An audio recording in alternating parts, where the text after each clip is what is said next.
మీరు ఎవరెవరు ఉంటారో వాళ్ళందరూ రావాల్సిందే, మాట్లాడవలసిందే, మాకు మద్దతు చేయవలసిందే, ఈ కొట్లాటం మేము గెలవాల్సిందే అని ఒక జిద్దుతో మీరు ఒక 30 రోజుల నుంచి పోరాటం చేస్తున్నారు.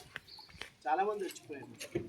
రోజు ఎర్రవల్లి పోరాట వార్త చూడకుండా పేపర్ ఫస్ట్ తీసుకున్నాక ఫస్ట్ పేజ్ ఇట్లా చూసి ఎర్రవల్లి వార్తలు ఏమున్నాయని లోపలికి పోయి చూసి గొల్లపల్లి వార్త చూసి తర్వాత 4వ పేజీ నాకు ఇస్తాం, అది పేపర్లో చదువుతారు. ప్రతిరోజు మన వార్త ఉంది. వాళ్ళ ఎర్రవల్లి పోరాటం అనేది తెలంగాణ రాష్ట్రంలో అందరికీ తెలిసింది. మనం హైదరాబాద్లో మీటింగులు పెట్టినందుకు, దీని గురించి పత్రికలకు రాసినందుకు, మహబూబ్నగర్లో కూడా మీటింగ్ పెట్టినందుకు ఇవాళ ఎర్రవల్లి పోరాటం అందరికీ తెలిసింది. ఇది న్యాయ పోరాటం అని కూడా తెలిసింది.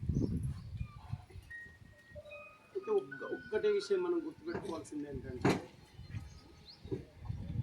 విధానం తయారు చేసేవాళ్ళు, విధానం అంటే పిండి ఎత్తిపోతల కట్టాలి అని పాలసీ చేసినారు. అదే పాలకొండ